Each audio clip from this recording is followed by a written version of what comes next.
Queridos irmãos, graça e paz do Senhor Jesus. Hoje nós vamos praticamente completar o nosso estudo falando sobre trabalho e descanso ministerial e vamos começar com uma passagem bíblica, em seguida nós vamos orar. Vamos ler Gênesis capítulo 2, do verso 1 ao verso 3. Assim foram concluídos os céus e a terra com todos os seus elementos. No sétimo dia, Deus já havia completado a obra que fizera. Nesse dia, ele descansou de toda a sua obra. E Deus abençoou e santificou o sétimo dia, porque nele descansou de toda a obra que havia criado e feito. Vamos pedir a Deus que nos ajude mais uma vez. Pai amado, obrigado por esse dia.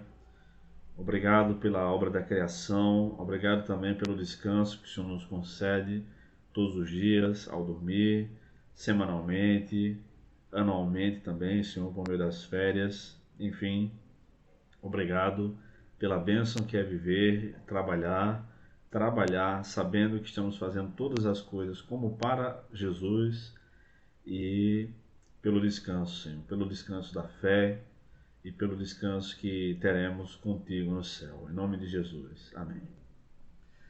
Queridos, esse tema do trabalho e do descanso não está aqui à toa, nem no meu livro, que eu tenho me embasado para dar esses estudos, nem nesses estudos propriamente dito.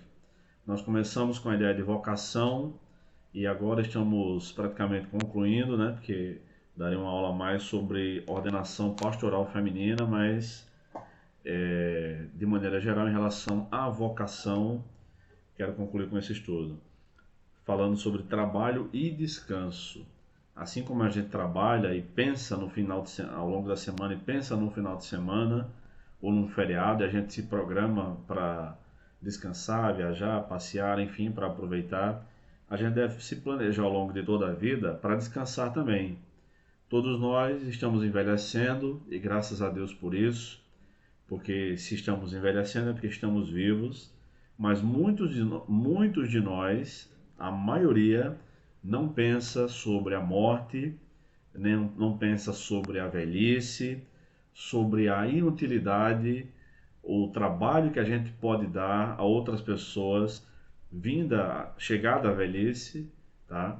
E isso é muito ruim, porque isso mostra a nossa falta de planejamento, o nosso imediatismo, a gente só se preocupa com as coisas do hoje, mas Deus nos deu a capacidade de planejar, de esperar dias melhores e de nós termos uma velhice boa, agradável, confortável, se a gente se planejar para isso. Isso é válido em relação a qualquer profissão e também é válido em relação ao nosso ministério cristão, seja ordenado ou não, seja alguém que pastoreia, lidera alguma coisa na igreja ou não, ou trabalha como qualquer outro cristão em algum ministério eclesiástico ou para-eclesiástico, tá? Mas é importante que atentemos para o descanso, tanto para o trabalho quanto para o descanso. Bem, eu vou seguir aqui o roteiro do livro, tá? Então, em primeiro lugar, o trabalho divino e humano. Esse texto que eu li inicialmente, de Gênesis 2, que diz que Deus descansou no sétimo dia, significa dizer que Deus parou de criar. Deus não cansa. Aliás, o próprio Jesus disse isso, né, em João 5,17. Meu Pai trabalha até agora e eu trabalho também. Deus não cansa, Deus não cochila, Deus não dorme, como diz um dos salmos, né?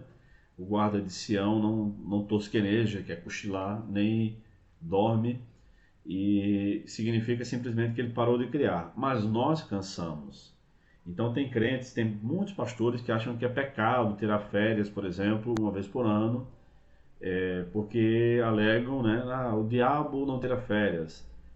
Problema dele, não tem nada a ver com isso se ele precisasse tirar férias e não tirasse. Mas é um mandamento para nós, um mandamento do descanso, tá? Nós, diferentemente do diabo, de qualquer anjo ou demônio, enfim, somos formados por um corpo, uma parte material, que é o corpo, e a imaterial, que não, eu acredito que são duas partes, alma e espírito, tá? Mas seja como for, a gente cansa. E Deus, por sua incrível e grande bondade, grande amor e misericórdia, nos dá o privilégio de descansar. Então a gente precisa descansar. O trabalho divino e humano são distintos, mas acontece, tá? Deus disse em Gênesis 1:26, está registrado, né, que Deus disse isso: façamos o homem à nossa imagem, conforme nossa semelhança. Domine ele sobre os peixes do mar, sobre as aves do céu, sobre o gado, sobre os animais selvagens e sobre todo animal rastejante que se arrasta sobre a terra. E também em Gênesis 2:15 diz: e o Senhor Deus tomou o homem e o colocou no jardim do Éden para que o homem o cultivasse e guardasse. E aí Deus deu a primeira profissão ao ser humano, que é a jardinagem. Tanto Adão quanto Eva tinham que cuidar do jardim do Éden, por meio da jardinagem.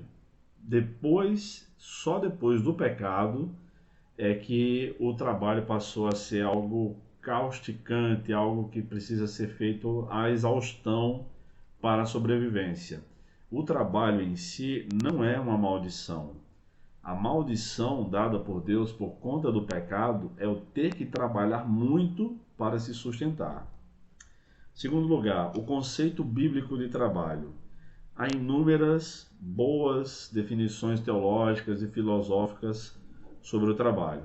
Eu vou falar aqui para vocês as definições de Miroslav Volf, do livro Panorama do Pensamento Cristão, que é publicado pela CPAD. Ele diz o seguinte: primeiro, embora muito estrênuo, trabalho não é simplesmente labuta, fadiga, como alguns tendem a pensar, interpretando Gênesis 3 em parte incorretamente. Na verdade, muitos gozam do trabalho que fazem, e os que fazem são os melhores trabalhadores.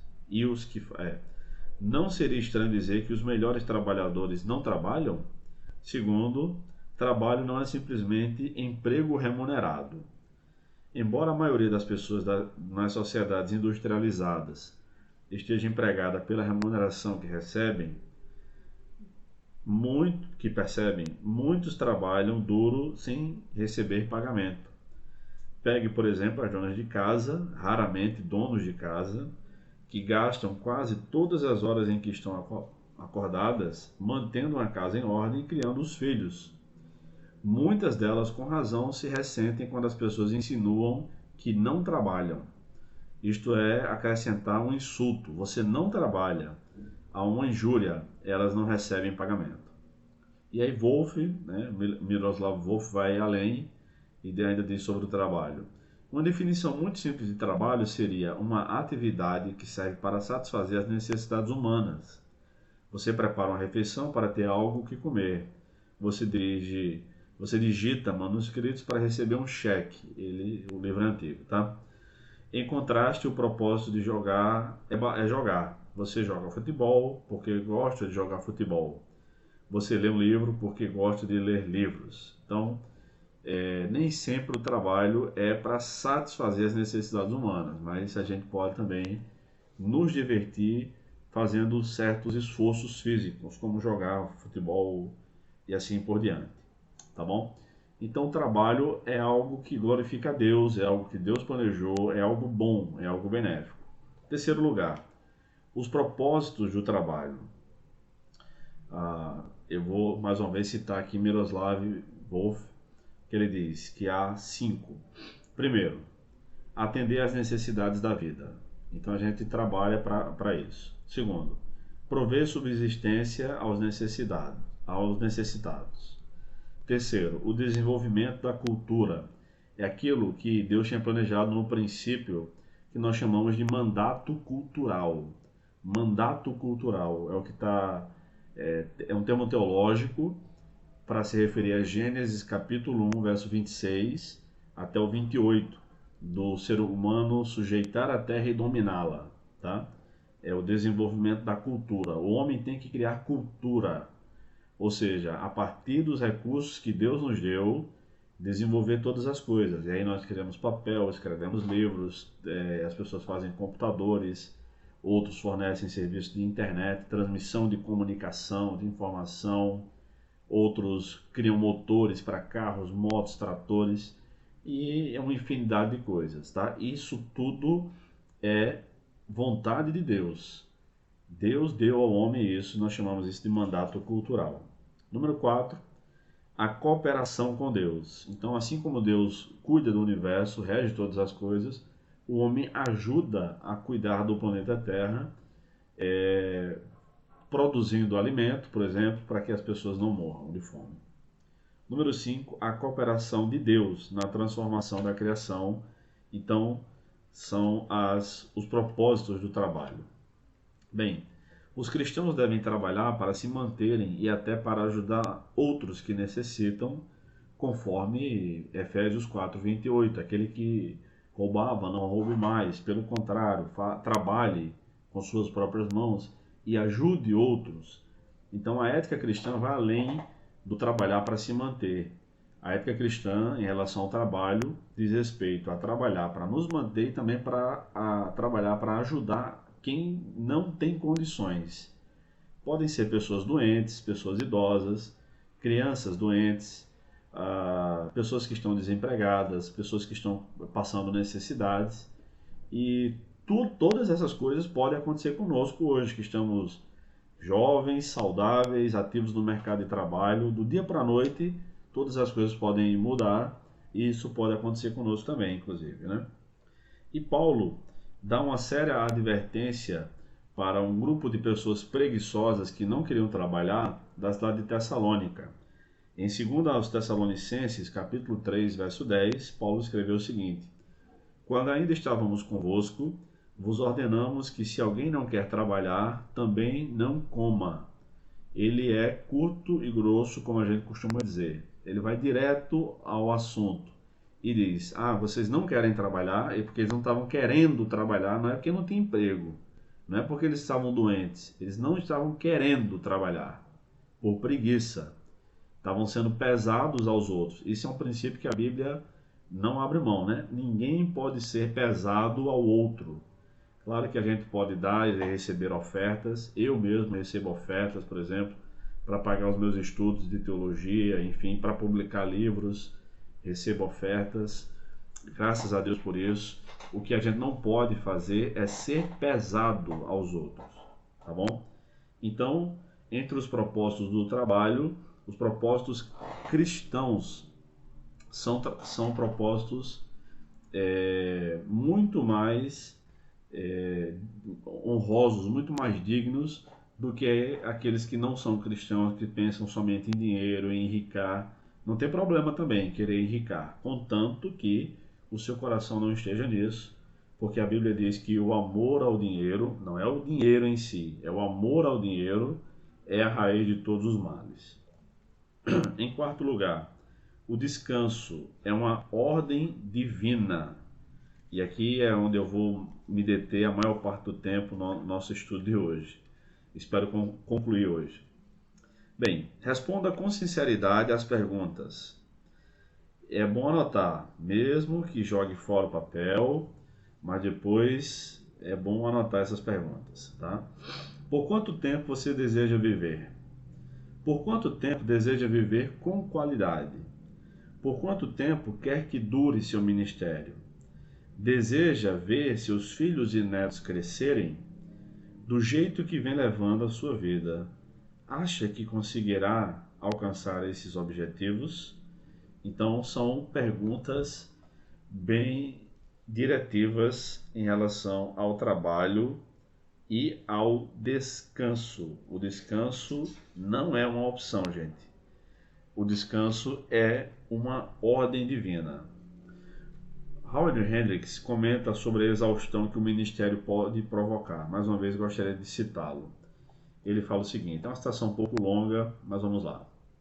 Posso falar do assunto por experiência pessoal, pois sou pastor, professor de seminário e pregador. A demanda do ministério esgota-me física, emocional e espiritualmente. Às vezes, depois de dar aula na sexta-feira, tenho que pegar um avião e ir pregar numa conferência ou dar uma palestra no fim de semana. Às vezes dou 2 palestras na sexta-noite, 2 no sábado de manhã Lidero um estudo no sábado à tarde e depois prego novamente uma ou duas vezes no sábado à noite. A seguir, no domingo, geralmente sou convidado a falar na igreja que está organizando a conferência. Se eles têm 2 ou 3 cultos por domingo, tem igreja que tem isso, porque tem muita gente, o prédio é pequeno, eu prego em cada um dos cultos. Há ocasiões ainda em que arranjam reuniões à tarde e encerramos o domingo com um culto noturno. Ao encerrar-se o fim de semana, ao somarem-se todas as palestras, falei mais ou menos umas 12 vezes. Isso se não conseguirem segurar-me lá para falar na segunda-feira. Nem é preciso dizer que ao tomar o avião de volta para casa, já estou completamente exausto. Lembro-me de uma conversa que tive com um amigo na igreja que ficou sabendo que eu acabara de retornar de um fim de semana desses. Oi, Howard, foi dizendo. Bem-vindo, como foi de férias?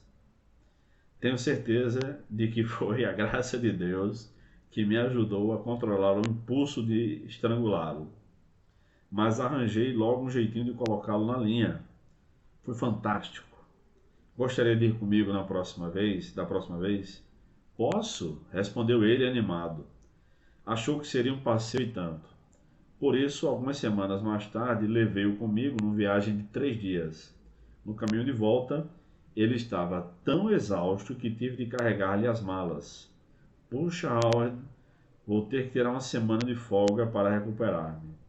Apenas sorri e concordei. Mas por dentro estava pensando, como é que ele pode estar tão cansado? Fui eu quem deu as palestras. Então, o que o professor Howard Hendricks menciona aqui acontece comigo muitas vezes. Ele já faleceu, ele já está com o Senhor, mas muitas vezes eu tenho feito coisas semelhantes. Nunca chegou a 12 palestras no fim de semana, mas é o equivalente a isso, tá? É o equivalente a isso, como dar, por exemplo, 4 aulas de 2 horas de duração cada uma, num sábado, em 2 cidades distintas, como tem acontecido no momento. No momento, na semana em que eu estou gravando esse vídeo aqui, já vinham fazendo isso há 4 semanas, falta mais uma. E com a graça de Deus a gente consegue. Então, ao final do dia, depois de dirigir, ligar computador, dirigir para um lado e para o outro, né? Ligar computador, lidar com diversos alunos, responder perguntas, expor conteúdos distintos, enfim, tudo isso sem deixar a peteca cair. No sábado à noite eu estou completamente exausto, só quero tomar um banho, comer bastante, comer dignamente e me deitar. Talvez ver um filme, ou ver um jogo de futebol, enfim, alguma coisa relaxante, alguma coisa agradável. Irmãos, mas muita gente tem levado a vida assim, ministerialmente, a vida toda e pensa que, não pensa na verdade, no envelhecimento, no cansaço, o desgaste mental, o desgaste emocional que se provoca ao longo dos anos. Então eu ainda consigo fazer isso. Eu estou com 36 anos, mas não conseguirei fazer isso por muito mais tempo. Estou ciente disso. Então já rejeito convites, porque eu sei que não vou conseguir fazer. Talvez eu até consiga, mas as consequências disso, como já aconteceu, são terríveis, porque vem uma exaustão muito grande e muita murmuração, né? Particularmente quando eu fico muito cansado, eu fico muito irritado. Então, se tem uma coisa que me deixa irritado, é o cansaço extremo. Fome, claro, todo mundo fica muito irritado quando fica com fome, né? E o cansaço extremo. Então, é normal trabalhar, é natural, todos devem buscar trabalhar, e de vez em quando a gente acaba trabalhando um pouco mais do que o de costume. É claro que isso aqui ele não fazia todo dia, o Howard Hendricks. Ele falou que fazia isso alguns finais de semana, tá? E ele foi professor de um dos maiores seminários do mundo, o Seminário Teológico de Dallas, em Dallas, Texas, nos Estados Unidos, por mais de 40 anos.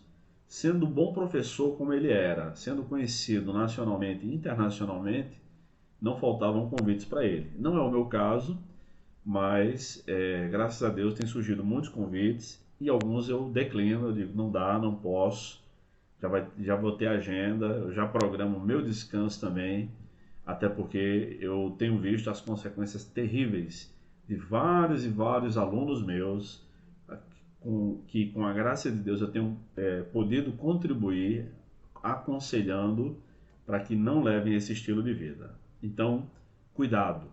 Ah, eu faço tudo na igreja. Essa é a vontade de Deus para a sua vida? Veja bem se é, tá? Vamos continuar. Então, tem gente que não sabe, mas há elementos naturais, há elementos espirituais em tudo isso, tá? Então, vamos ver um pouco sobre as consequências. Aliás, por enquanto não. O conceito bíblico de descanso é tão somente deixar de trabalhar. O Novo Testamento não nos informa como devemos como devemos descansar, que nem o Antigo Testamento. Então, o Antigo Testamento dizia: você tem que guardar o sábado, tem que ser assim, tem que ser assado. O Novo Testamento não impõe isso, tá?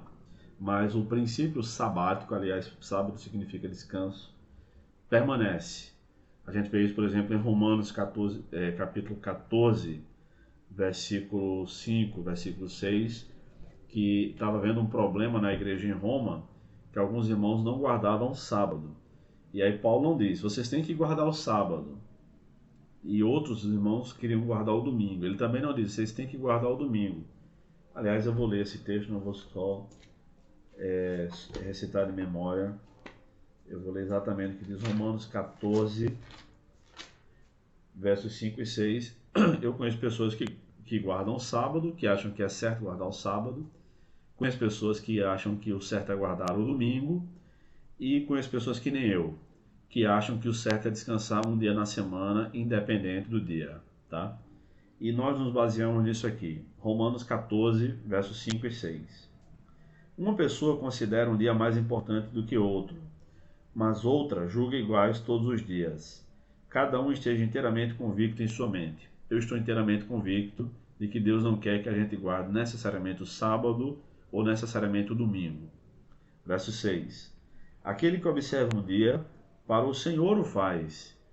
E quem come, porque tinha problemas em relação à dieta também. Tinha um judeu dizendo que não podia comer isso, não podia comer aquilo, mas na verdade podia comer de tudo, tá? E quem come, para o Senhor come, porque dá graças a Deus. E quem não come, para o Senhor deixa de comer e dá graças a Deus. Eu como de tudo que gosto. Não gosto de tudo, todo tipo de comida. Mas de tudo que eu gosto, graças a Deus, eu como sem nenhum problema, sem nenhum peso na consciência e sem achar que estou em pecado ou algo do tipo, tá? Bem, a nossa questão é em relação ao descanso no momento. Então, o descanso é deixar de trabalhar. Eu quero ver algumas questões sobre o descanso com os irmãos. Primeiro, o descanso diário. É necessário que façamos algumas pausas ao longo do dia. Sabe aquela pausa do cafezinho que em muitos escritórios é feita? Ou o horário do lanche mesmo, que no comércio é feito, e assim por diante, né? 10 minutinhos, 15 minutinhos por um lanche e tal. Isso é essencial. Tem gente que trabalha o dia inteiro, não levanta, aí quando vai dormir, acorda, aí diz, eu tô com dor nas costas e tal. Aí bota a culpa no colchão, nem é o colchão, passo o dia todo sentado, assim como eu já trabalhei também muito tempo sentado, hoje em dia também trabalho muito tempo sentado, já trabalhei 8 horas em pé por dia, não tenho um pingo de saudade dessa época, nem da época, nem do trabalho, para falar a verdade, mas eu trabalho, passo a maior parte do meu tempo aqui, onde eu estou gravando esse vídeo, aqui é o meu escritório. É aqui que eu escrevo meus livros, que eu preparo minhas aulas, que eu preparo sermões, que eu gravo estudos como esse, que eu preparo cursos, gravo cursos. Então a maior parte do meu trabalho é feito aqui dentro. Passo a maior parte do meu dia dentro desse escritório. Então o que é que eu faço? Só trago um copo com água para cá quando eu vou gravar alguma coisa. Porque uma das maneiras de me movimentar é indo tomar água. Então eu vou, tomo água, dou uma caminhada dentro de casa, já é alguma coisa. Às vezes quando eu olho, já estou sentado, lendo, escrevendo e tal, há 1h30, quase 2 horas. Opa, então eu paro, levanto, dou uma caminhada, vou ver se tem alguma coisa para fazer, tirar o lixo, lavar a louça, fazer, enfim, outra atividade que eu vou ficar em pé durante alguns minutos, 30 minutos, 40 minutos, e essa é uma dica que eu dou para vocês, tá bom? Então, o descanso diário, sobretudo no sono, é essencial. Um sono sem qualidade é uma vida sem qualidade. Além da gente acordar indisposto, o que é óbvio, tá? Chateado, mal-humorado, a longo prazo, a médio e longo prazo, pode trazer risco, é um fator de risco, tá?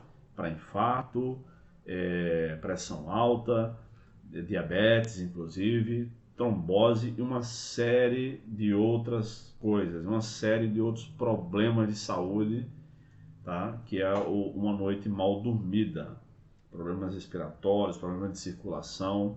Então, se você não dorme bem, analise. Por que você não dorme bem? Está com a mente muito agitada? Está muito estressado? Procure se desvencilhar disso. Se não consegue resolver, procure ajuda médica. Converse com alguém. Bem, procure regularizar o seu sono. E quanto tempo a gente tem que dormir? Bem, eu tenho amigos que dormem 4 horas por noite. Não se sentem cansados, não sentem sono. E aí a maioria dos médicos diz, eles estão bem. Outros já dizem que não, eles pensam que estão bem. Então, na verdade, eu vou deixar isso aí para que os médicos respondam.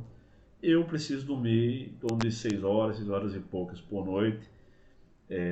A não ser que eu esteja muito cansado, aí preciso dormir um pouquinho mais.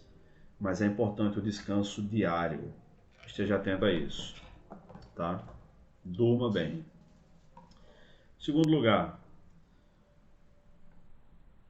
aliás, aqui, né, tem antes do segundo lugar, identifique a causa da insônia, se houver, ore, se estiver doente, se trate. Grandes problemas têm tirado seu sono, então procure fazer isso. Feito isso, boa noite, né? Descanso semanal. O descanso semanal é aquilo que eu já vinha falando, se pode ser no sábado, pode ser no domingo, pode ser outro dia na semana. Tem gente que trabalha com o plantão, né? Trabalha 12 horas e folga 36 horas. Então, se trabalha de 6 da manhã a 6 da noite, na segunda-feira, na terça-feira vai folgar e na quarta-feira vai voltar a trabalhar de 6 da manhã a 6 da noite. O mesmo se for de 6 da noite a 6 da manhã. Um plantão de 12 horas. Então, qual o dia de folga? Vai ter algum dia na folga aí, né?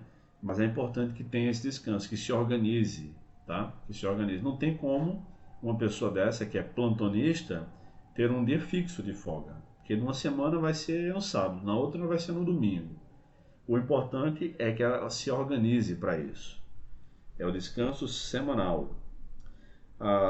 Então, é interessante que pastores não atentam para isso, né? Muitos pastores não atentam para isso, o que na verdade não é resultado de piedade. Na maioria das vezes, isso é o fruto de orgulho. Isso mesmo.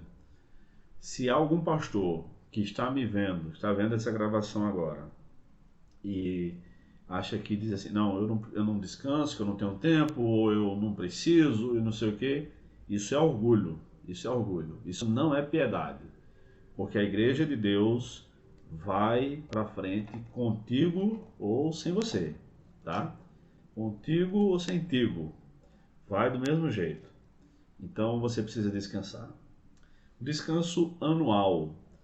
A ideia é que os autônomos geralmente fazem isso, né? Pegam vários finais de semana, às vezes prolongados, e viajam, saem de casa, passeiam, enfim, e tiram pequenas férias. Quanto a isso, a Bíblia não é tão específica, mas é bom que tenhamos um descanso anual também. Aqueles que trabalham com regime CLT, né, de carteira assinada e tal, têm as férias anuais. que geralmente são 30 dias, pode ser menos, pode ser negociado, enfim, mas é importante que sejam tiradas férias anuais também, e inclusive de pastores, tá? É importante ensinar a igreja a andar sem você, e que nas férias você não seja consultado, a não ser um caso extraordinário, de uma complexidade muito grande, mas mesmo assim isso deve ser reposto depois, tá bom? E o descanso do ano sabático, antes de falar sobre a aposentadoria e os problemas que podem vir da falta de descanso. O ano sabático, a ideia vem da Bíblia, vem do Antigo Testamento. Deus deu uma lei em que durante 6 anos as pessoas deveriam plantar em determinada terra e no 7º ano deveriam deixar aquela terra, aquela porção de terra descansar. Isso é chamado de ano sabático. Então, o ano sabático hoje virou um termo comercial, administrativo, enfim, que não somente cristãos, teístas, judeus, enfim, usam. Todo mundo usa no mundo corporativo. É quando, depois de não sei quantos anos sem férias, alguém tira um ano e vai descansar, vai viajar, vai escrever um livro, vai se desligar completamente do trabalho. Alguns pastores podem tirar isso, um semestre sabático, um trimestre sabático. Seria interessante. Pastores, sobretudo, que estão mais idosos, que estão sobrecarregados, que estão com problemas muito grandes na família, tirar uns 3 a 6 meses para descansar, para se revitalizar, talvez para escrever um livro, para fazer um curso que deseja e não tem tempo por conta das atividades da igreja. E isso tudo deve ser ajustado com os irmãos, deve ser ajustado com a família, para que tudo seja bem aproveitado, tá bom? Em quinto lugar, a aposentadoria. Como a gente chama no ministério, né, o jubilamento. A aposentadoria de um pastor, na minha opinião, deveria servir como, de uma forma progressiva. Essa é a ideia, tá? Então, se eu planejo se eu estou com 70 anos e planejo que, aliás, se eu estou com 65 anos e planejo me aposentar, entregar a igreja de vez, mesmo se eu seja eleito, mesmo no regime episcopal, qualquer regime que seja, de administração eclesiástica, que nos últimos 5 anos eu saiba o que eu vou fazer. Então, eu já me organizei financeiramente, eu já terei uma aposentadoria, eu já juntei dinheiro a vida toda, vou ter uma velhice tranquila, meus filhos estão bem, estão criados, tenho minha casa, tenho dinheiro para comprar minha comida, meus remédios, sei lá o que, enfim. Essa aposentadoria seja feita uma transição, que o ideal é que o pastor vai deixando os cargos, as suas funções aos poucos. Então tem pastor que toca na igreja, toca violão, por exemplo, canta, aí prega naturalmente, né? Visita, vai para é o professor da escola bíblica, de repente ele deixa tudo. E aí, 1º de janeiro do ano seguinte, ele não faz mais nada na igreja. Isso vai ser péssimo para a igreja e para ele, que vai sentir um vazio tremendo, podendo desencadear problemas na alma, problemas emocionais, que a gente vai ver mais à frente sobre as consequências da falta de descanso. Mas, se nos 5 últimos anos do meu ministério naquela igreja, não quer dizer, irmãos, que o pastor não pode mais pregar, que ele não pode mais escrever livros, tal. Significa apenas que ele não vai ser mais o pastor titular da igreja, aquele que vai resolver a maioria dos problemas da igreja. Não, é isso. Então, o pastor jubilado continua pregando, vai pregar em congresso, vai viajar, vai dar palestras, cursos, vai dar aula no seminário, enfim, tá? Não significa dizer que ele vai abandonar, vai deixar tudo de uma vez, vai deixar a liderança da igreja. Então, se ele faz tudo isso, toca, canta, além de pregar, dá aula na escola bíblica e faz visitação, e deixando aos poucos. Não vou ser mais o líder do grupo de louvor, vai ser o irmão fulano. Eu não vou mais cantar não, quem vai cantar é fulana. E aí no semestre seguinte, talvez ele até queira deixar de tocar. Não, fulano vai tocar aqui, não, mas está aprendendo. Não, mas eu vou ensinando ele e tal. E já foi o primeiro ano, já deixou pelo menos o louvor, tá?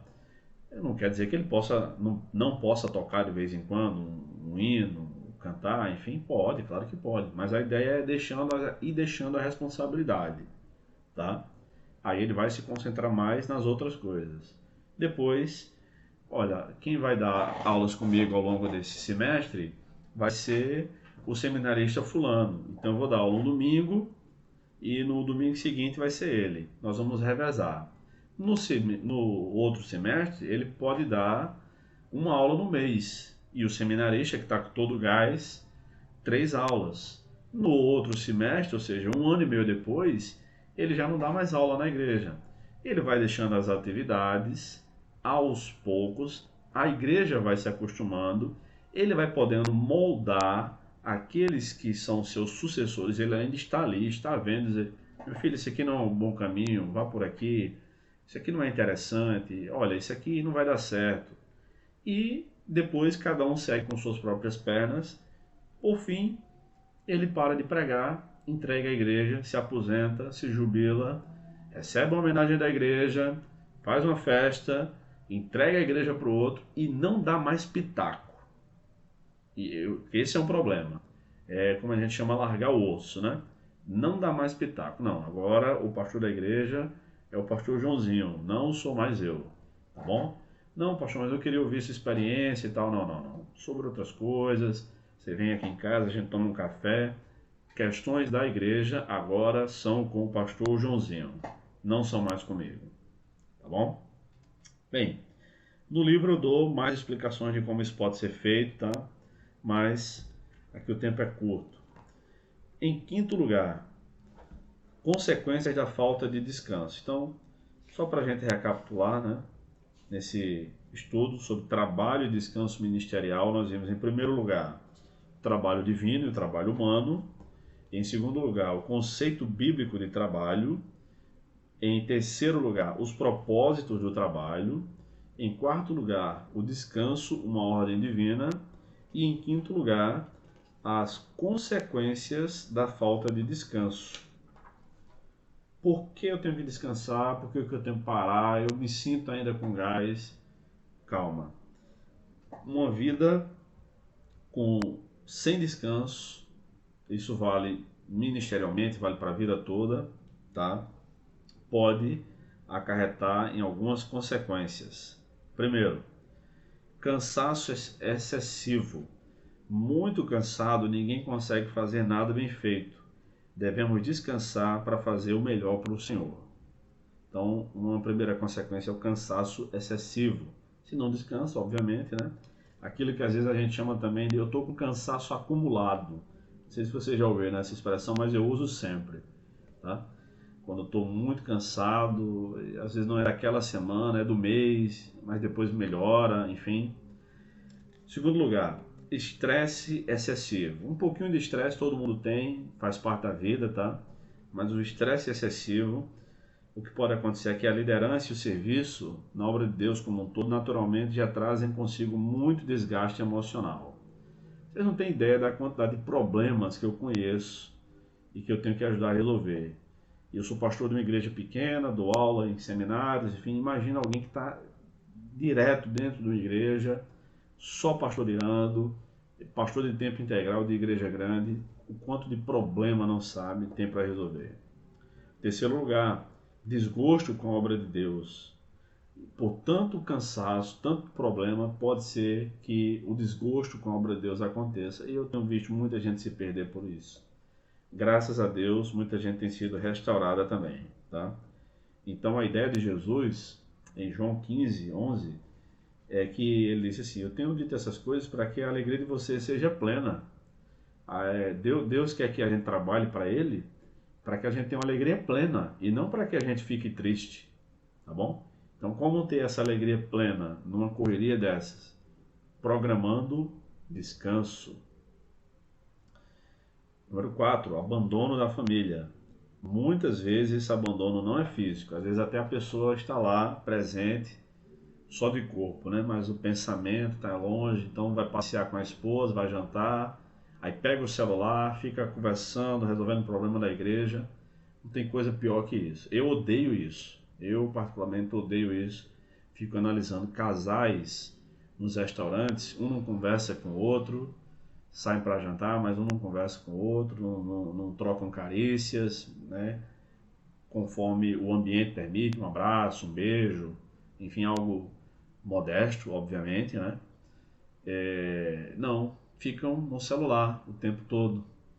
Isso é terrível, né? É o abandono da família. E por conta disso, muitas crianças que são filhos de pastores não querem ser nem cristãos quando crescem, porque se sentem abandonados pelos pais e botam a culpa na igreja. E é difícil ver essas pessoas voltarem a congregar ou até desenvolver seus ministérios na igreja. E em quinto lugar, doenças. O excesso de estresse, desgaste emocional, físico e mental pode gerar vários tipos de doenças e doenças que nem sempre são fáceis de resolver, tais como burnout, que é um esgotamento. Burnout é um esgotamento, uma estafa somente em relação ao trabalho. Então a pessoa se sente disposta para fazer um monte de coisa, mas quando vai trabalhar não consegue trabalhar, tá? Depressão, ansiedade, síndrome do pânico, toque, transtorno obsessivo compulsivo, pensamento suicida, tudo isso pode ser evitado em alguma medida ou em uma medida muito grande se houver descanso, equilíbrio, se a gente aprender a viver, né? Tem um momento de trabalhar, tem um momento de descansar, tem um momento de brincar com os filhos, de passear com a família, de ir para a praia, de ir para o culto. A gente não precisa estar o tempo inteiro pregando, o tempo inteiro orando, evangelizando. A gente pode se divertir e deve se divertir, deve descansar, tá bom? Queridos, eu espero que esses estudos, que praticamente chegamos ao fim, mas vou dar mais uma aula ainda na próxima semana sobre a ordenação pastoral feminina, mas espero que esses estudos tenham servido para os irmãos e que Deus nos abençoe, tenha misericórdia de nós, nos ajude a exercer exatamente aquilo para o qual Ele nos vocacionou para fazer. Fique com Deus. Se esse estudo te abençoou, compartilhe com alguém esse vídeo. Ore por mim, ore pela nossa igreja, Igreja do Nazareno em Tibiri 2. Deus abençoe você. Até mais.